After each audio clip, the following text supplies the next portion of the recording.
Napakainam na tayo sumangguni sa tinatawag na pinakamarunong na tao na nabuhay sa balat ng lupa, si Solomon. At ang pag-aaral natin, pinamagitan natin, enjoy what you have. Kailangan na lasapin at tamasahin ang kasiyahan mula doon sa mga ipinagkakaloob sa atin ng Diyos.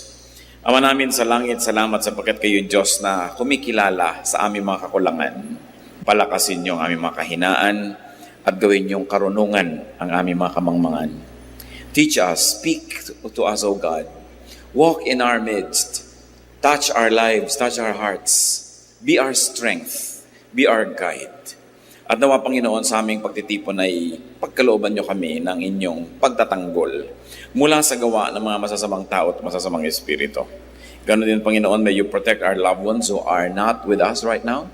And may you take care of all of us like who you are, a father, shepherd, that you are our leader, our teacher, our shelter, and our fortress.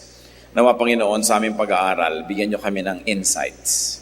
Give us wisdom to apply to daily life these lofty, these noble, and beautiful ideas. Lead us, teach us. In the name of Jesus, our teacher and healer, we pray.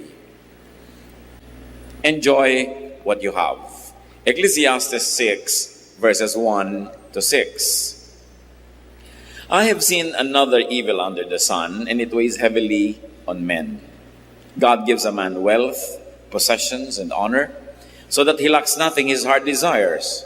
But God does not enable him to enjoy them, and a stranger enjoys them instead. This is meaningless, a grievous evil. A man may have 100 children and live many years, yet no matter how long he lives, if he cannot enjoy his prosperity and does not receive proper burial, I say that a stillborn child is better off than he. It comes without meaning, it departs in darkness, and in darkness its name is shrouded. Though it never saw the sun or knew anything, it has more rest than does that man, even if he lives 1,000 years, twice over, but fails to enjoy his prosperity. That's a problem with men, as Solomon has observed it. And he asks, do not all go to the same place? Maraming mga pag-aaral ang ginawa itong si Solomon sa buhay. Nire-review niya at nung sinulat niya itong ating binabasang aklat, siya ay nasa advanced years na ng kanyang buhay. Kaya finilter na niya ng mga maaalala niya ang lahat ng mga naganap. Natutunan na niyang kuhanan ng moral lesson ng mga causes and effects ng kanyang buhay. At ito ang idinadagdag niya na kaalaman tungkol sa buhay. It's not the having, but the enjoyment of what one has that counts. Baliwala naman kung napakarami mong mga ari-arian, hindi mo naman na-enjoy. Baliwala kung ang dami mo na ipundar, ang dami mong naipon, pagkatapos hindi ka naman nabigyan ng pagkakataon na lasapin ang saya, ang sarap, ang kasiyahan na ibinibigay ng mga bagay na yan. So not all who possess enjoy the possession. And it is one irony of life. So many people work so hard to put up many houses that they never get to live in. Many people work so hard to have many vehicles that they never get to ride and use because of many reasons. One of them, the law of physics, that a man could be only one place at one time. So hindi mo naman na-enjoy ang marami. Marami kang binibili mga damit, pero gano'ng karaming porsyento sa binibili mong damit ang talagang naiisipan mong gamitin at gusto mong isuot. Kung minsan, pag naisuot mo minsan nung isa, hindi ka nasarapan, nakatihan ka o nahirapan, hindi mo na halos gamitin uli. Pero ayaw mo namang ipamigay, ayaw mo namang alisin sa cabinet mo, pampasikip sa iyong buhay. How much percent of the pairs of shoes people have, especially to those who have many pairs of shoes, do they really get to use often? So sabi, ang dami-dami ng taong pinagsisikapan, pinupundar, pero hindi naman niya ito na-enjoy. And what is the lesson that Solomon is trying to teach us? Enjoy what you have. So you must survey your surroundings, inventory your possessions, and enjoy them all. Isang mahalaga na apat natin ang nakikita na bubuklat. Subukan nyo magbuklat kayo ng mga cabinet, marirealize, ay may ang ganda pala akong panyo dito, ay may maganda pala akong pamaypay, may maganda pala akong ganun, pero hindi ginagamit. Kasi baka maluma, baka basira, kasi maganda. Pero naluma na ng naluma, at kung hindi man yun ang naluma, kayo ang naluma. No? Kaya mamaya, hindi nyo na rin yan nagamit. Kung minsan magbubukas ka ng mga cabinet ng mga pagkain, ang daming magagandang mga canned goods, masasarap, nag-expire na sa katagalan, na ipinag-iintay ng special visitor para buksan at naluma na at nakuba na yung lata na baliwala. Solomon is saying, baliwala ang lahat ng iyong tinamasa, pagkatapos inipon, yung pala hindi mo naman magagamit. So every so often as possible, you must take a look and take an inventory of what you have and decide to enjoy what you have. And if you think that you cannot enjoy it in the next 3 or 6 months, give it away. No? Pati po mga damit natin, pagka hindi niya nagamit ng 6 months yan, in the last 6 months, ibig sabihin hindi niya na magagamit yan, ipamigay nyo na para magamit na yan ng iba. Kasi laging hiniwalay mo na, gusto mo na ipamigay, pero nung tingnan mo ulit, teka, maganda pa to, balik na naman sa cabinet. No? Pero ang nangyayari lang, nagiging liability. Do not be obsessed with conservation. Do not be obsessed with preservation. Na baka pag ginamit natin ang sofa, masira. Baka pag ginamit natin yung magandang tea set, mabasag. Baka pag ginamit natin yung magagandang baso, mabasag yung isa, hindi na sila pares-pares. Kasi kung nabasag, kung nasira, naluma, sa paggamit, sulit yon. Pero kahit bagong-bago at ang ganda-ganda, naghihingalo ka na, namatay ka na, hindi mo nagamit, yun ang baliwala. Yun ang sayang.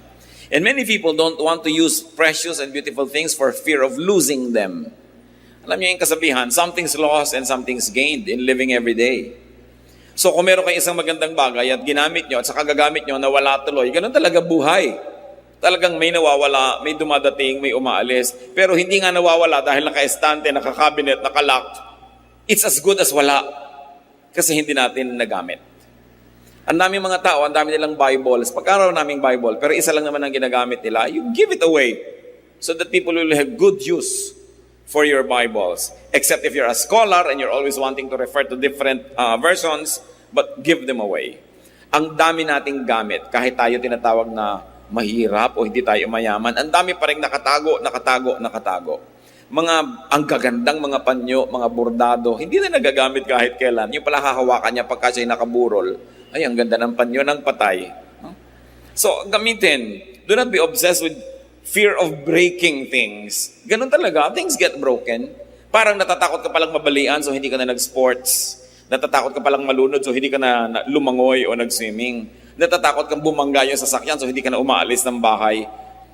Dapat ang tao na bubuhay siya ng buong buhay, ginagawa niya lahat ng pwede niyang gawin para makaiwas siya sa mga sakuna at ipinapasa Diyos na niya yung resulta nun. But go on living because life is short.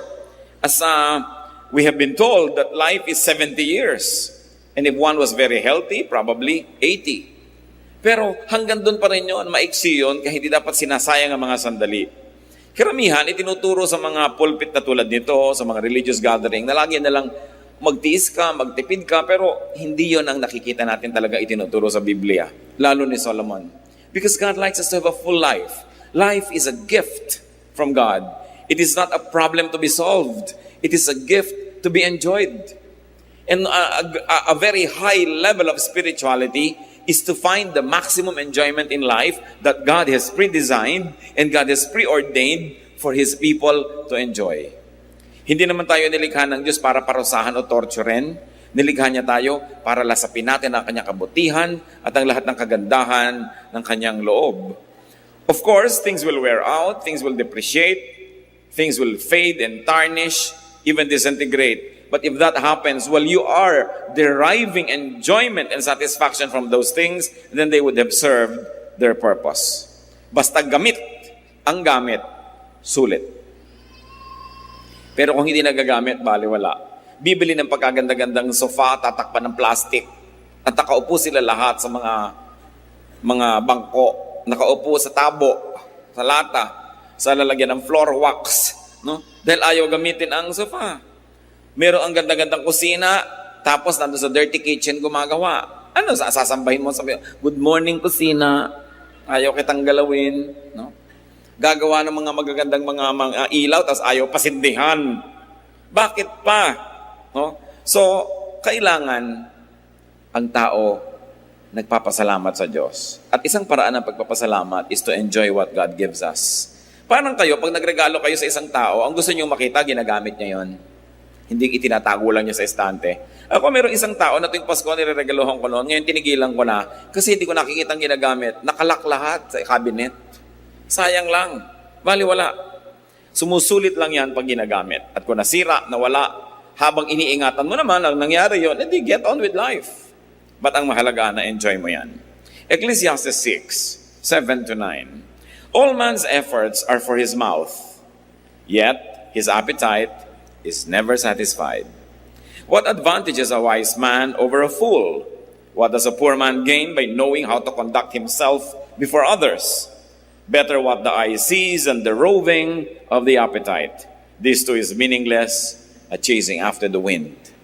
Pag atin pong inanalyze ang philosophy ni Solomon, masyadong deconstructive kung minsan dun sa nakasanayan ng marami na dapat gawin.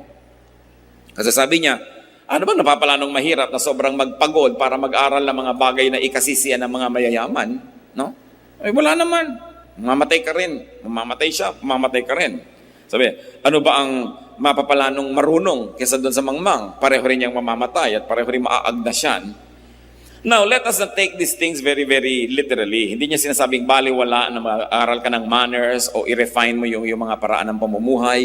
Hindi niya sinasabing baliwala yung matuto ka kasi siya nga nag-aral din ng nag-aral. Ang ibig lang niyang sabihin, don't be too serious about these things.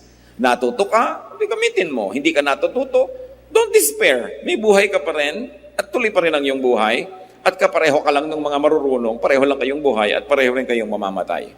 It is very liberating to learn from Solomon. Not to take ourselves too seriously, not to take every detail of life too seriously, and then to make the most out of every event in life. So anong itinuturo dito ni Solomon sa verses 7 to 9? Enjoy only what you have and do not covet what you do not have. Sabi niya, better what the eye sees than the roving of the appetite. Mabuti yung hawak mo na kaysa sa yung inaasam mo na malayo. So sabi niya, kung anong meron ka, yun ang iyong enjoyin. Marami pong tao miserable, hindi masaya, hindi kontento. Kasi kung ano yung meron sila, hindi yun ang kanilang ine-enjoy. At kung ano yung wala, yun ang inaasam. Hindi na magtutugma kahit kailan yung supply at demand. At lagi na lang siyang laging parang kulang. Parang sabi ni Percy Bysshe Shelley, isang Ingles na makata, we look before and after. We don't look at the now. We look before and after and pine for what is not. Ang hinahanap ay yung wala. Ang gusto ay yung hindi pwedeng mangyari. Kaya lagi na lang kulang at kulang. Mga kapatid, anong ibig sabihin? To enjoy what you have and not to covet what you do not have. It can mean misery. It can mean happiness kung naintindihan natin ang ibig sabihin nun. Lahat ng tao, meron po tayong pag-aari. Meron tayong atin. Meron tayong sariling bahay. Kung hindi man, nire-rent mong bahay. O kaya nakikitira ka, di arkinin mo sa iyong puso na ito yung bahay ko. Pero kung ang laging isipin mo yung bahay ng iba, hindi ka nasasaya. Ang bawat tao may trabaho, may profesyon, may ginagawa. Kung ang lagi mong kinakaingitan yung ginagawa ng iba, ano lang mangyayari sa buhay mo? Lahat tayo may kakayahan, may talento. Lahat naman tayo may ilong. May tao ba namang walang ilong? Pero laging ilong ng may ilong ang kinakaingitan mo at gusto mo maging korte ng ilong mo ang ilong niya, hindi ka talaga sasaya. Ang sinasabi ni Solomon, ayan ka, maraming binigay sa iyo ang Diyos. May mata ka, may ilong ka, may kamay ka, may kulay ka, ayan ang kutis mo. Ba't laging gusto mong maiba yan? Kaya lagi ka nalang laging kulang, kaya lagi ka nalang hindi masaya. Desiring this man's art or that man's scope, with what I most enjoy, contented least. Sabi naman ni Shakespeare. Lagi na lang gusto ko yung kaya niya, yung ginagawa niya, yung talento niya. Kaya tuloy nagsisikap ang tao. At sabi ni Solomon, napakaraming pagsisikap ng tao dahil lang sa inggit sa kapwa. Kaya lang naman aral lang aral, hindi naman dahil gustong matuto, dahil gusto niya mas mataas yung grade niya kaysa sa kanyang classmate. Kaya naman palaki ng bahay, hindi naman dahil kailangan kasi nakikipag-compete pala siya sa laki ng bahay sa barangay nila o kaya sa mga kapatid niya o sa mga pinsan niya. Sabi niya, so much of what man does is born out of envy. Kaya nakikipag-compete. No? Tama na sana yung kanyang waistline, pinapaliit pa kasi nakikipag-contest pala siya sa isang mas maliit naman yung baywang. Hindi ka natitigil dahil sabi nga sa Desiderata, there will always be the greater and the lesser person. than yourself. So what is important is for you to be at peace with yourself. Ito yung height ko, edi ito. Ito yung weight ko. What I'll do is I'll do my best so that I'll be healthy. Pero kung talagang doon na lang, di ito ako. Ito yung kulay ko, ito yung buhok ko. Kaya napakaraming tao nakakalbo. Sa dami na nang inilagay ng mga asupre sa ulo para mag-straight ang hair. No? Kung kulot ka ba, di kulot. Marami ka pang mahuhuling insekto. Bakit laging kailangan iba? No? And because of the evils of advertising that forever makes you unhappy with yourself, forever making you covet what other people are and what they have, then people end up being unhappy. So do not covet what you do not have. Ecclesiastes 6:10-11. What exists has already been named, and what man is has been known. No man can contend with the one who is stronger than he. At sino yung nire-refer dyan na stronger? Ang Diyos. The more the words, the less the meaning. And how does that profit anyone? So what is Solomon trying to say? That life has been pre-designed. Huwag ka na makipagtalo na may gravity. Meron talaga. No? Di ba ang laging ginagawa ng mga beauty products? Defy gravity. No? Paano ka magwawagi? Ay talaga namang may gravity. No? Lagi na lamang na yung araw ginagawa mong gabi, yung gabi ginagawa mong araw, wala nang tugma. Laging lihis. Sabi, huwag ka na lang makipag-contest dun sa nakatakda na. Mag-adjust ka na lang, sasaya ka pa. It is pointless to argue with God. Meron pang, bakit ba ako naging Pilipino? Sana dapat ako Eskimo. Pilipino ka nga, kahit mangisay ka dyan, mapapalitan mo ba yung katotohanan na yon? So, magpakabuting Pilipino ka na. Maraming, bakit ba ako ipinanganak na mahirap? Mapapalitan mo pa ba yung araw ng iyong kapanganakan at ang iyong sitwasyon? So, gusto mo palang umasenso, paasensohin mo lang sarili mo. Pero huwag mo nang sisihin ang iyong mga magulang, sisihin mong lumaki ka sa isang pulo, sa isang probinsya, kasi ganito, kasi ganyan. Sabi ni Solomon, walang mangyayari. Nakatakda na yan. Mag-adjust ka na lang, sasaya ka pa. So it is pointless to complain about life. Dahil sabi niya, how can you fight somebody who is strong? Meaning God, if God in His infinite wisdom has so ordained that this is going to be like this, then let it be. Samantalang hindi naman naniniwala ang inyong lingkod na bawat detalye ng buhay natin ay nakaguhit na, nakasulat at nakatakda, na para na lang isang script na babasahin, pero may general framework ang buhay na talagang nakatakda at hindi na yun naiiba pa. Yung mga detalye na lang, how you deal with it. Halimbawa, talagang ang tao ay mamamatay. Kung nakatakda yun, may magagawa ka ba para ibahin yun? Pero siguro naman, kung nag-iingat ka sa buhay at kinakasihan ka ng magandang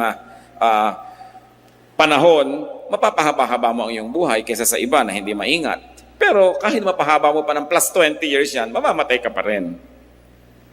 Na kahit anong gawin mo, ang tao talaga ay nakakasakit. So kung lagi ka nalang takot at takot magkasakit, hindi ka na nagkaroon ng life because you're always afraid that you might get infected, then you will be miserable. May general rules. Those are unchangeable. But the details you may influence with your character, with your prayer, and with the way you live your life. But there are unchangeable realities that we really simply have to accept. Merong mga ganyan mga tao pagka gusto ninyo magpahinga, gusto niya maging active. Pag gusto niya maging active, siya pahinga. In one family, it is horrible to have a member like this. Lahat kayo gusto niyo mag-outing, biglang gusto niyo mag-stay home. Yung kung kayo north siya south, kung kayo east siya west, laging kalaban ng kalaban ng kalaban. There's always contention, there's always stress, and there's very little relaxation and happiness. So sabi nga, umayon. No? Umayon. Umayon sa panahon, may tag-init, may tag-lamig.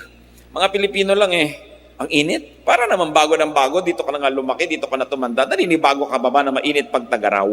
Ang init, ang init. No? Talagang ganun, mainit nga dito Mabuti ka, mainit dito sa atin. Yung ibang tao namamatay naman sa lamig sa ibang lugar. No? So, laging baligtad. Alam niyo ba na isa sa mga pinakamabiling tsokolate sa Amerika na tinatangkilik ng mga Pilipino? Choknat. Nung nandito sa Pilipinas, walang inasam kundi kumain ng mga Western products sa tsokolate. Mga nasa Amerika na, choknat ang pinagkakaguluhan. Skyflakes. Pinagkakaguluhan yan, sa mga tindahan ng mga Philippine food sa Amerika? Kung ba't nung nandun, ang inaasama yung pagkain dito, nung nandito, ang inaasama yung pagkain doon, kaya hindi na kahit kailan mag-swak. Pagka nagdito at nagbabakasyon, ay sa Amerika, ganito, mabuti pa sa Amerika, mabuti pa sa Amerika. Pero pag nandun pa sa Amerika, ay, alam mo sa Pilipinas, ganito, ganon. Kahit saan na lang siya lumagay, hindi siya masaya. Dapat pag binuksan mo ang iyong maleta, isang araw ka nang nandun, treat it as your home and make it your home. Adjust. People who adjust become happier. And Solomon says that the more argumentation, the more philosophizing, the less sense. So the silence of the wise is more enriching than the speech of fools. Binanggit niya yan. The foolish are always talking. They're always complaining. Silence is a speech. Kaya even the silence of God can be the answer to our prayers. It's already the answer. Silence. Pagka tayo may mga tinatanong, hindi sumasagot. Huy, sumagot ka. Silence is the answer. No? Nagte-text ka sa tao, hindi ka sinasagot. Ba't di ka sumasagot? Gusto mo sabihin, yung hindi ko pag-text sa'yo, yun ang sagot ko, ayoko makipag-text sa'yo. Yun ang sagot. Hindi mo ba kayang maintindihan yung silence? When yet Solomon is saying, people are always talking, and fools are always displaying their ignorance by talking a lot. And especially when you talk against life. When you talk against who you are. Tayo mga Pilipino, mahilig pababain ang sarili natin. Laging talking against Filipino-ness, against our culture, against our country. So anong nangyayari? May nasasolve ba tayo? Wala din. Dahil may kapangyarihan po yung spoken word. It is very mysterious, but usually what you always say, begin to happen. Kaya kung ano yung gusto natin mangyari, yun ang sabihin mo. Kung gusto mong yung anak mo ay sumipag, laging, ang sipag ng batang ito. Masipag yan. Ang sipag yan, hindi lang sabihin, batang yan tamad. Lalong nagkakanatamad-tamad. No? Pagka sinabi mo, mahirap kasundo yung biyanan ko, ang hirap talaga. Ako, mahirap maugali niyan. Lalong lumalala. Isang hiwaga yan na dapat nating sigurong arukin at pag-aralan, the power of the spoken word. Sa bagay, hindi naman katakataka. Kasi ang Diyos nga, sinabi niya, let there be light. Nagkakalight. No? Let this happen. And nangyayari. We were created in God's image. So mahirap bang ma-connect na may kapangyarihan ng ating salita? So, talk positive. No? Instead negative. Because what we say have a mysterious way of becoming real in our lives. Then verse 12 of Ecclesiastes 6. For who knows what is good for a man in life? During the few and meaningless days he passes through like a shadow, who can tell him what will happen under the sun after he is gone? Itinatanong ni Solomon, sino nga bang nakakaalam kung ano ang mabuti para sa tao? Sino ang makakapagsabi kung ano ang mabuti para sa kanyang kapwa dito sa maiksing buhay na ito na napakarami namang walang kahulugan? Meron bang makapagsasabi kung ano ang naghihintay na bukas sa atin? Kung ano ang mangyayari sa hinaharap? So what is Solomon trying to say here? That no one really knows the mystery of life. No one. No one really knows the dynamics of man, how to live, and what is good for others and for himself. So anong i-apply natin dyan? Talagang kani-kanyang aral, kani-kanyang trial and error ang buhay. Pati pagpapalaki ng mga anak, wala yung formula. Alam nyo yan, kayong mga nakapagpalaki na. May pinalaki kayong anak sa higpit. Hindi nag-work. Meron naman kayong pinalaki sa luwag. Hindi rin nag-work. May pinalaki ka sa layaw, may pinalaki ka sa tipid. Wala kang makitang rule how to raise children. Why? Kasi kahit pare-pareho ang policy mo sa iba't ibang mong anak, iba-iba ugali niyan.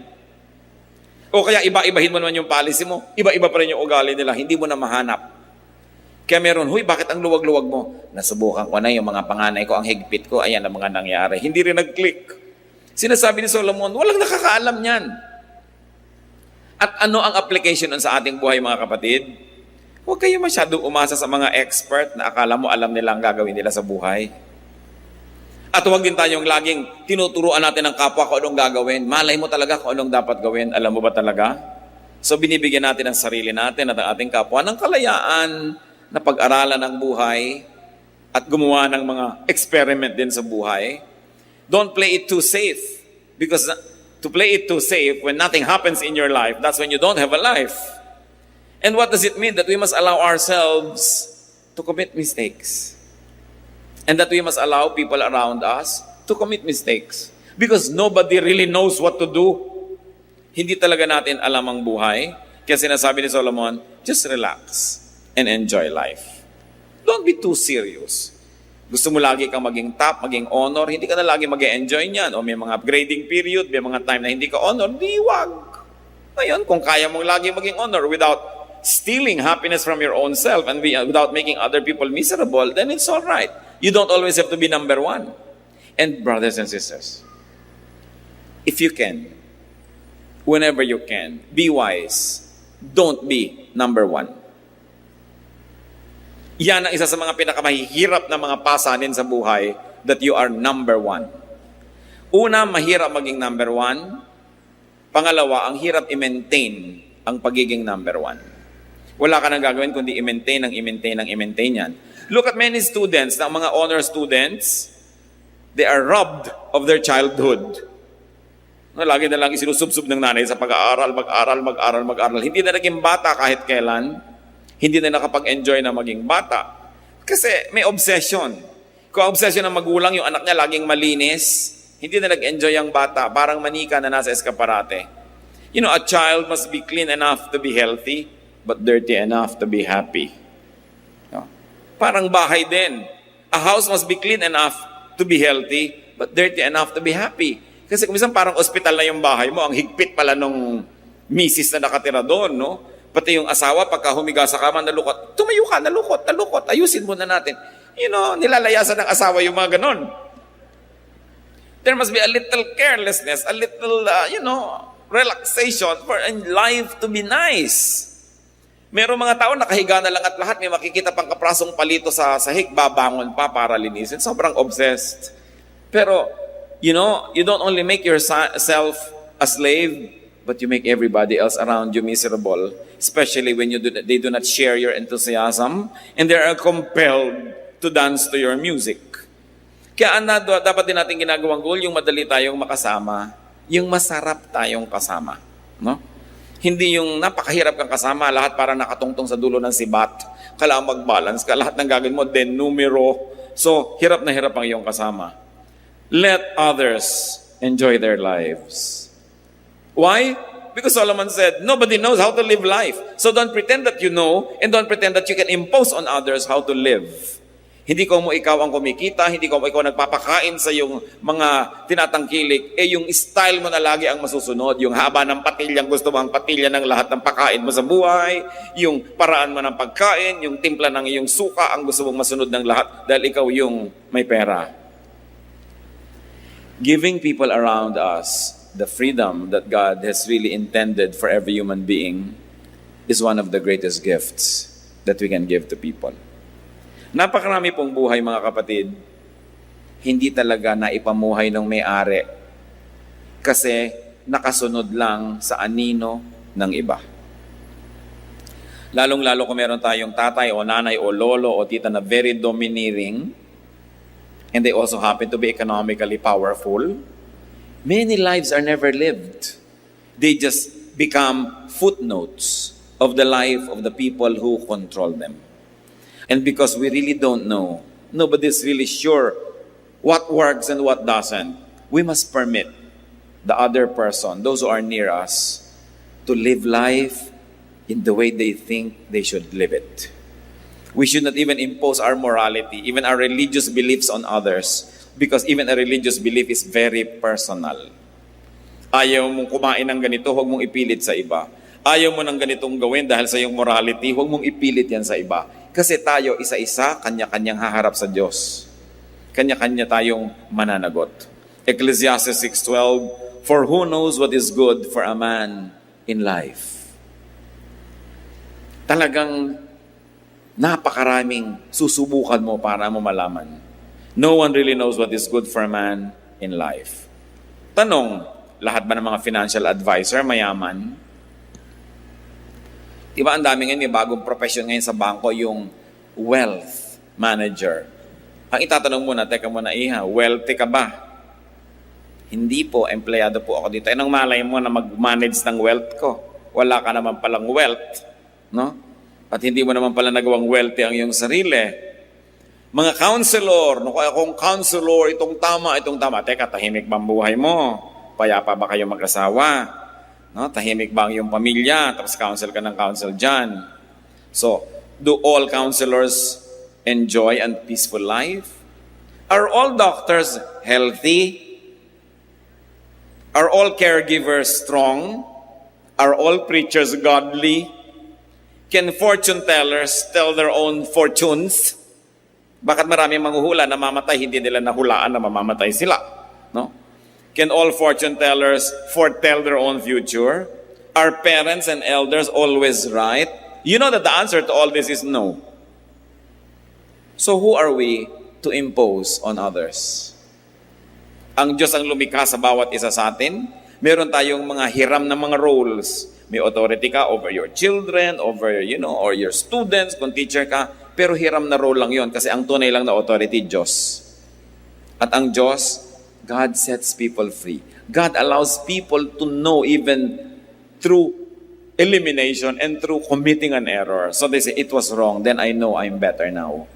We must never live the lives of others for them. At yan ang problema ng mga taong sobrang dominante. Control natin ang lahat.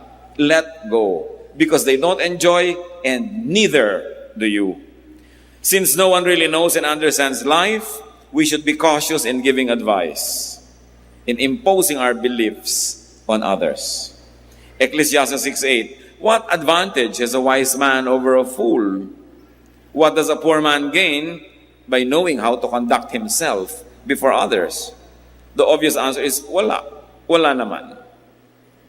So kaya ang tanong, ano ngayon ang mahalaga sa buhay? No matter what their situation in life, all people die. So the business of living is just live to the max. Live life to the fullest within what your today allows you. As we have always said, today is called cash. Tomorrow is only a promissory note. You don't know kung funded yan. You don't know if it will be good. So don't fail to enjoy today. Live your life and let others live theirs. Die when you have to die, but live while you're alive. Habang kaya nyo maglakad na kayo kasi hindi naman laging kaya nyo yan eh. No? Ang dami ko nang nakita mga turista sa iba't ibang panig ng mundo. Pagkatatanda na talagang halos gumapak na lang sa 3 hakbang, halos hindi na maka-enjoy, noon pa nila naisipang mag-tour. Because one of the ironies of life is, retirement money nila yon, hindi naman ibibigay sa kanila habang malakas pa sila.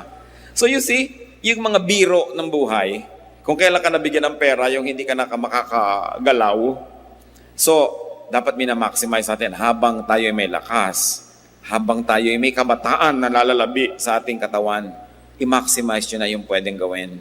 Because you are not sure if your strength will stretch together with your years.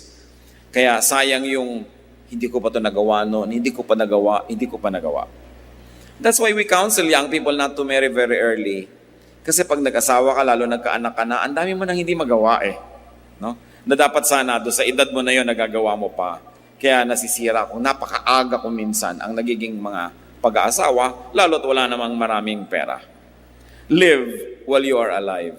Kung atin pong kukuhanin yung central teaching ng Ecclesiastes, yun eh. God gave you life, live it to the fullest.